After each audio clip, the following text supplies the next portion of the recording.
Si hacemos caso a esta moda del feminismo, los hombres reprimen la sexualidad de las mujeres por motivos tan variados como demostrar su poder, proteger sus privilegios masculinos, por celos, por considerarlas de su propiedad, por miedo a la sexualidad de las mujeres y un largo etcétera.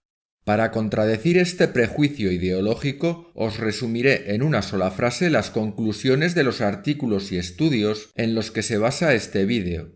Quien verdaderamente reprime la sexualidad de las mujeres son las propias mujeres. La represión de la sexualidad femenina busca que las mujeres refrenen y moderen su comportamiento y su deseo sexual. Nos podemos encontrar con 4 hipótesis diferenciadas según la forma en que se manifiesta esta represión. La primera hipótesis sería que los hombres son los represores. La segunda, que las represoras son las mujeres. La tercera, que las mujeres no necesitan ser reprimidas porque de manera natural ya poseen un menor deseo sexual que los hombres. Y la cuarta, que debido a los costes de su mayor esfuerzo en la reproducción, las mujeres han aprendido racionalmente a reprimir su deseo sexual en su propio interés. Empecemos por la primera de las hipótesis, la teoría del control masculino. Según esta visión, los hombres, más concretamente los maridos, impiden a las mujeres dar rienda suelta a su sexualidad. Digo los maridos, porque los solteros no tienen ningún interés en reprimir la sexualidad de las mujeres. Más bien al contrario. Para los solteros, cuanto mayor sea el impulso sexual de las mujeres, mejor. Según este enfoque, si los hombres necesitan reprimir la sexualidad de las mujeres, se está suponiendo necesariamente que las mujeres poseen un mayor impulso sexual que los hombres, y que éstos lo ven como un peligro para ellos y para la sociedad. Que los hombres repriman la sexualidad de las mujeres serviría también para retenerlas y que no les abandonaran por otros. Con esta acción, además, los hombres podrían asegurarse de que los hijos de la mujer son realmente suyos y no ajenos. Por tanto, el único caso en el que sí les podría interesar a los hombres presionar a las mujeres para que moderen su sexualidad sería en el ámbito de la pareja, preservando así la fidelidad de la mujer hacia el novio o el marido. Es decir, que los hombres emparejados a una mujer darían más importancia a la fidelidad de sus mujeres que a su impulso sexual, y que prefieren tener una vida social tranquila y ordenada antes que sexo, lo cual es bastante cuestionable, porque suponer que a los hombres no les gustan las mujeres sexualmente activas es mucho suponer. En definitiva, la teoría del control masculino presupone que la condición natural de las mujeres es desear mucho sexo, y que los hombres se unen para reprimir la sexualidad femenina, motivados por los celos, por el deseo de garantizarse la certeza de su paternidad y por la envidia del gran potencial sexual de las mujeres, que llevaría a un caos social si no se limita. Como segunda hipótesis, tendríamos la teoría del control femenino. Esta teoría propone que son las mujeres las que limitan la sexualidad femenina. ¿Pero por qué querrían hacer esto las mujeres? Si analizamos la conducta humana desde el punto de vista de las interacciones sociales y cómo se desarrollan en base a costes y recompensas, podemos considerar las interacciones sociales como un intercambio donde las diversas partes dan recompensas para obtener lo que quieren. Bajo este enfoque, el sexo es un recurso que los hombres quieren y que las mujeres poseen. Para obtener sexo de las mujeres, los hombres dan a cambio recursos, compromiso, seguridad, atención. En toda negociación, el que menos interés muestra por algo es quien mayor poder tiene en esa negociación. Si la mujer demuestra un menor deseo de relaciones sexuales, el hombre tendrá que darle muchos beneficios para que acepte tener sexo con él. Si lo que uno tiene para negociar es sexo, interesa que el precio del sexo sea lo más alto posible. Si el sexo fuera gratis para los hombres, las mujeres no podrían pedir nada a cambio. Además de esta ventaja, relacionada con las leyes de la oferta y la demanda, limitar la sexualidad de las mujeres, en general, tiene el aliciente de que existe un menor riesgo de que sus hombres las dejen por otras mujeres. Porque si ya les ha costado encontrar a la que tienen, como para ponerse a buscar otra. Esta hipótesis de la represión de las mujeres por parte de las mismas mujeres tiene como consecuencia inmediata que las mujeres castigarían a aquellas que otorgaran sexo a los hombres de una manera fácil. A estas mujeres promiscuas se las suele llamar baratas o fáciles, porque dan el sexo a un precio más bajo que el de mercado, y se las presionaría para que subieran el precio. Esta hipótesis también predice que las mujeres estarían en contra de otros tipos de satisfacción sexual para los hombres, como la pornografía, la prostitución y otras formas de entretenimiento sexual, además de que también estarían en contra de que los hombres accedieran a la reproducción fuera del cauce tradicional, como por ejemplo a través de los vientres de alquiler. Otra predicción es que si una mujer se ofreciera al hombre más deseable, rebajando el precio habitual de acceso a su sexualidad, sería vista por las demás como desleal o traidora a la causa general de las mujeres.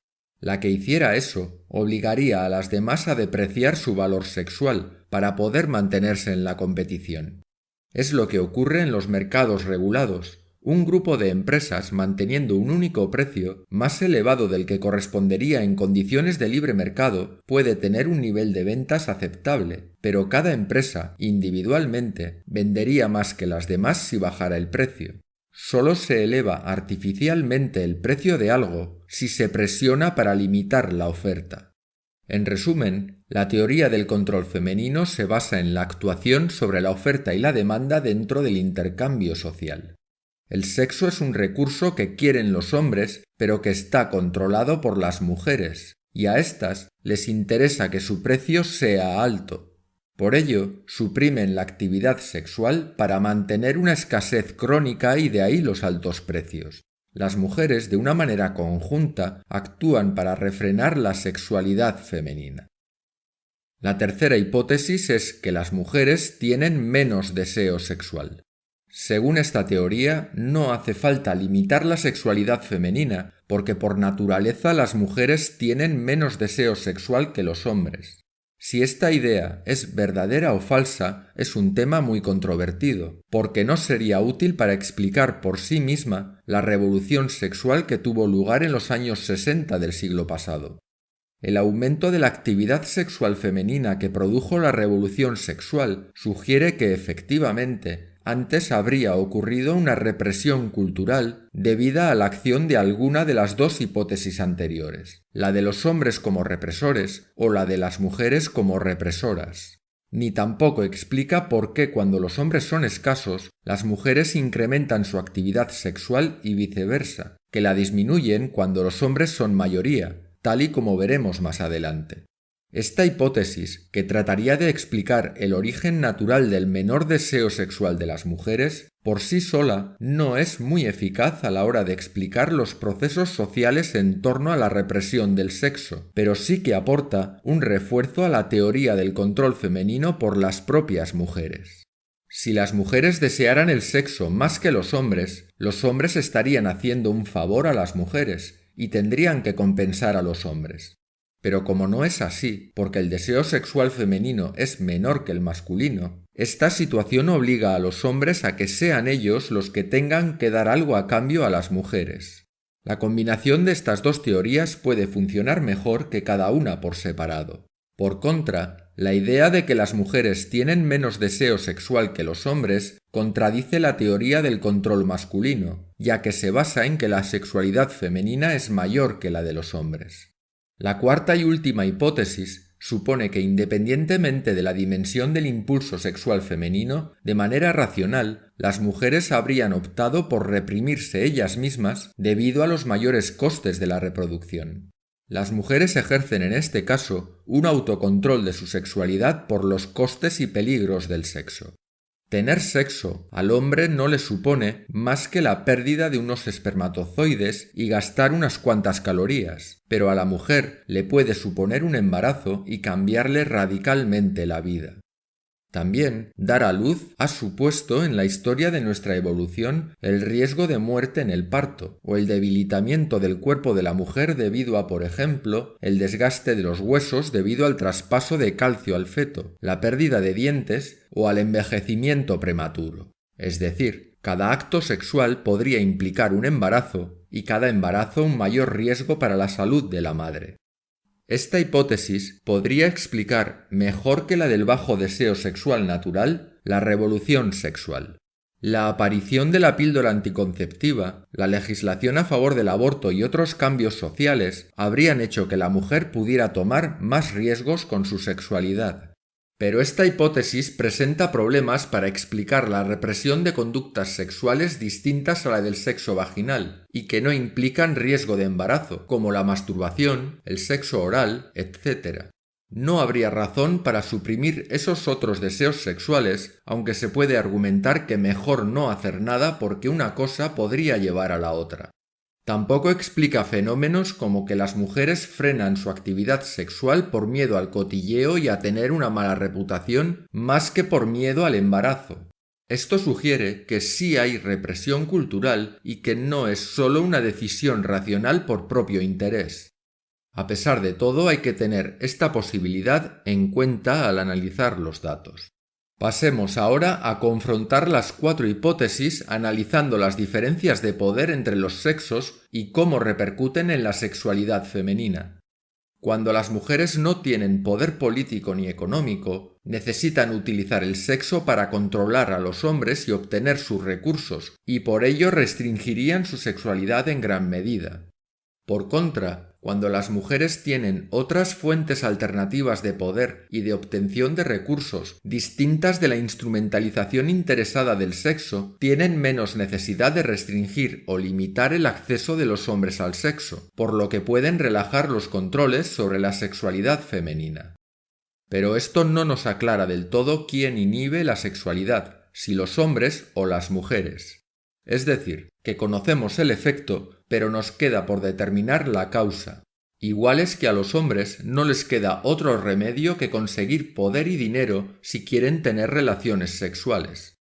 Para aclarar las causas tenemos otros datos. Uno muy interesante es el estudio de qué ocurre en las sociedades cuando el número de hombres y mujeres no está equilibrado, es decir, cuando en una sociedad hay más hombres que mujeres o viceversa. Si hay el doble de hombres que de mujeres, los hombres deben competir duramente por las mujeres, y las mujeres dictan los términos de las interacciones sexuales. En tanto que si hay más mujeres que hombres, entonces son los hombres los que dictan las normas.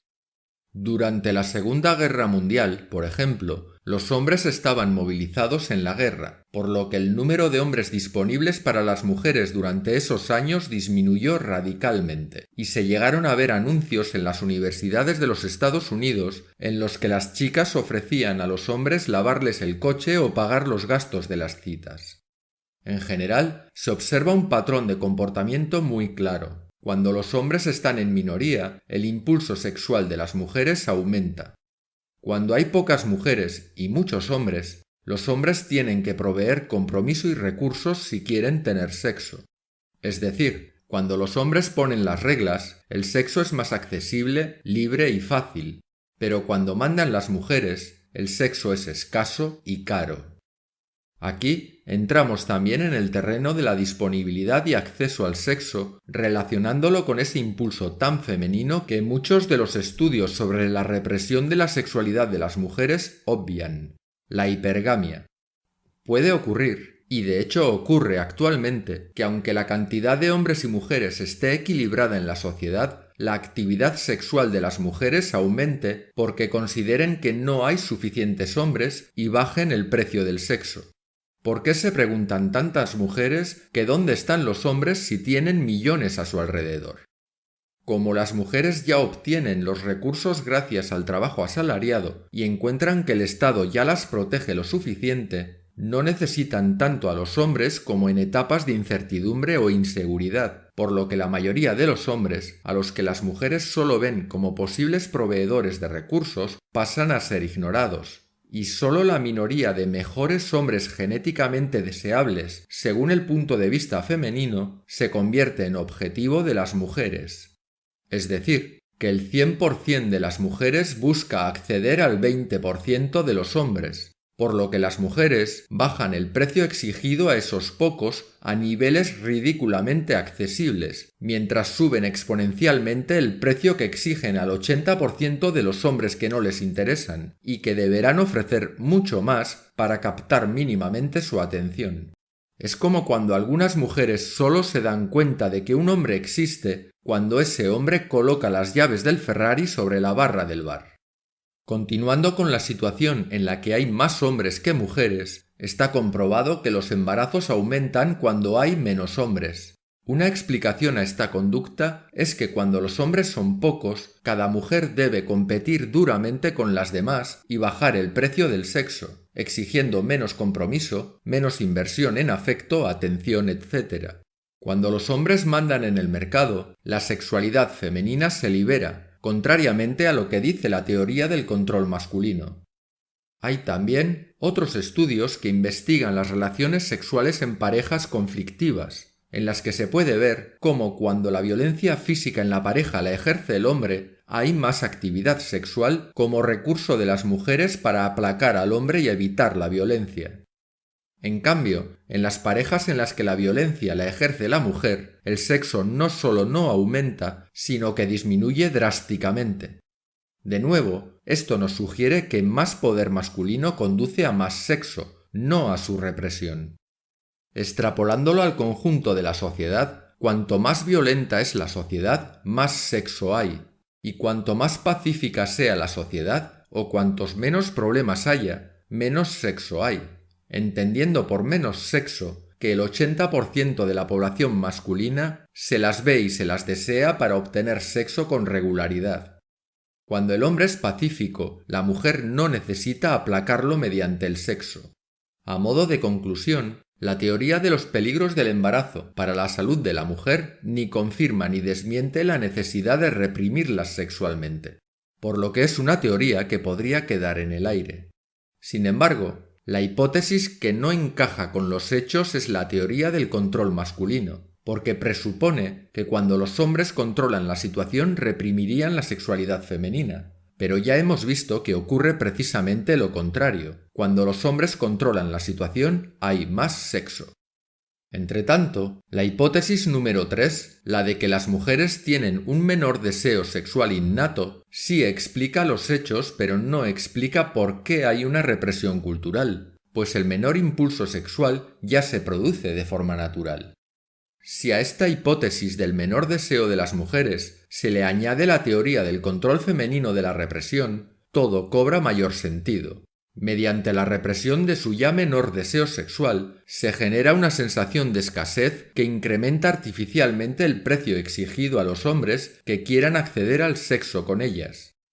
En definitiva, las mujeres se aprovechan del mayor impulso sexual de los hombres, en muchos casos incontrolable, y que los predispone a pagar el precio que sea, maximizando así el beneficio material que las mujeres obtienen con la transacción.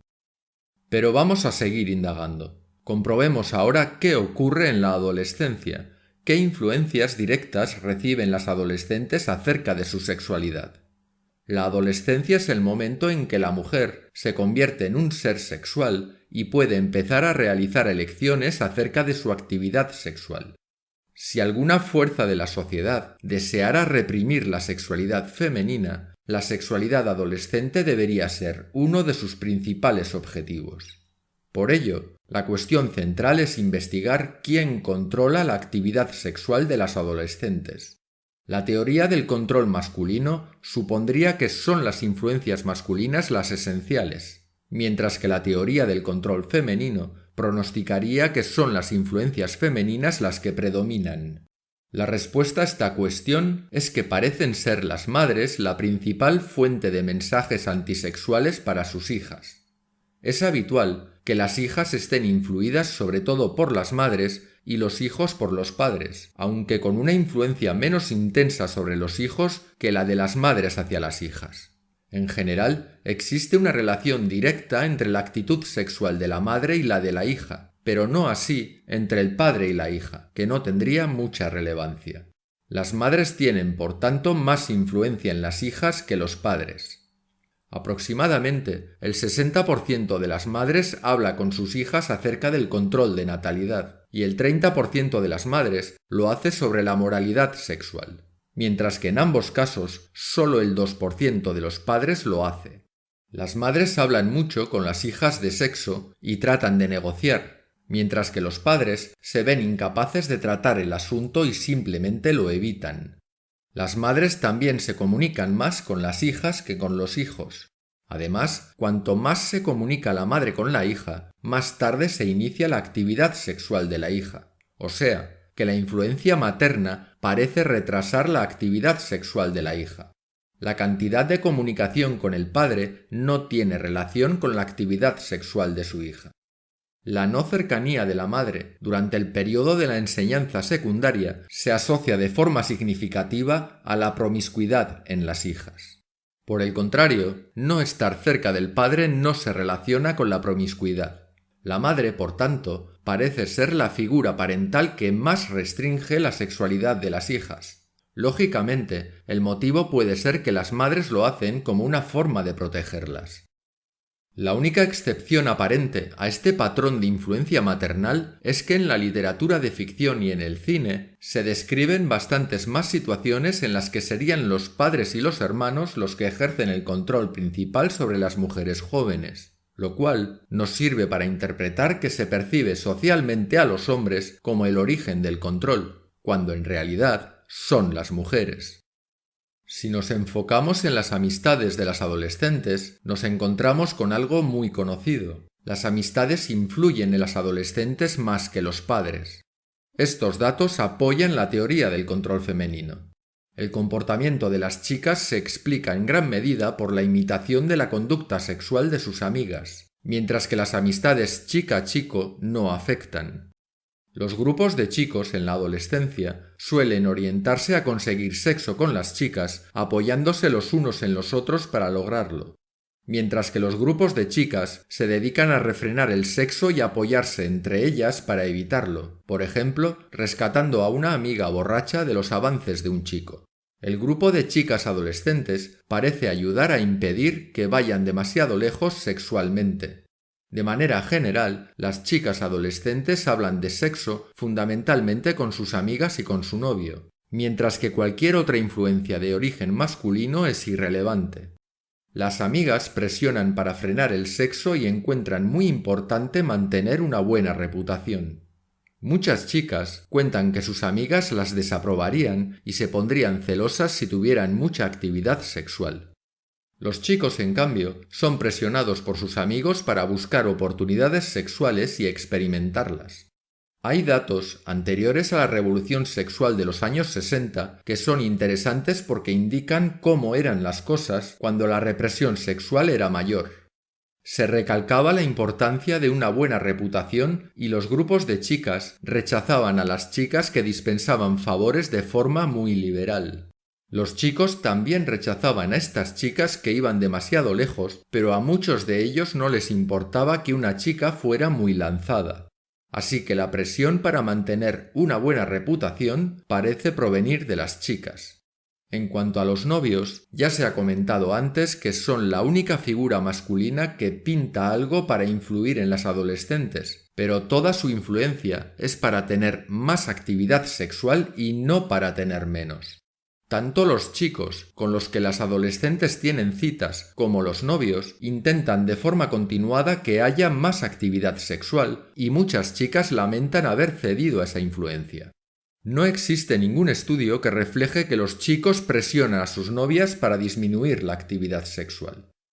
Resumiendo, los estudios sugieren que la supresión de la sexualidad femenina durante los años adolescentes proviene de fuentes femeninas, la madre y el grupo de amigas. Los padres y otros hombres tienen poca influencia, salvo en el caso de los novios que influirían para aumentar la frecuencia del sexo. Todo ello apoya la teoría del control femenino. La hipótesis de la autoprotección racional también tiene su importancia. Las madres parecen reprimir a las hijas para evitar un embarazo o también para que su hija no sea excluida del grupo de amigas o castigada por ir demasiado lejos en su sexualidad. Por ello, la madre estaría inculcando un control sexual en su hija para que su estatus suba dentro de su entorno social.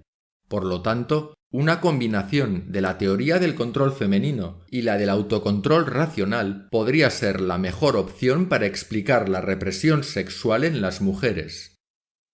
Hasta ahora hemos hablado de métodos sociales de reprimir la sexualidad femenina, pero hay culturas donde se utilizan otras medidas más drásticas como la ablación del clítoris.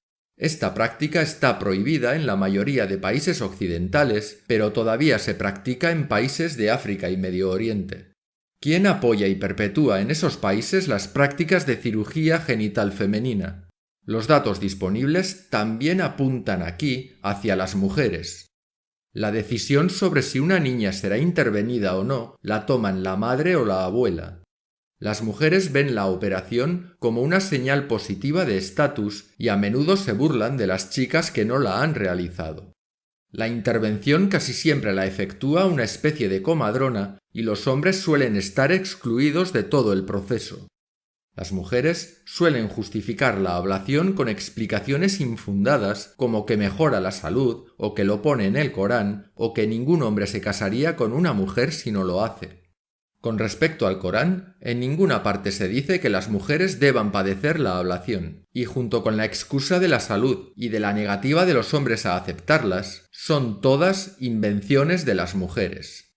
Los hombres de estas culturas sí se casan con mujeres no operadas. De hecho, las mujeres europeas no operadas son muy apreciadas como esposas por los hombres de países islámicos africanos porque disfrutan más del sexo, lo cual contradice directamente la teoría de que los hombres africanos prefieren mujeres cuya sexualidad ha sido mutilada quirúrgicamente. Más concretamente, se estudió una muestra de 300 hombres sudaneses, cada uno de los cuales tenía varias mujeres, entre las que existía por lo menos una mujer que había sido intervenida y otra que no estaba operada. Casi todos los hombres preferían a la mujer que no había sido intervenida, y entre las mujeres que habían padecido la ablación, los hombres preferían a las que habían sufrido una mutilación más leve.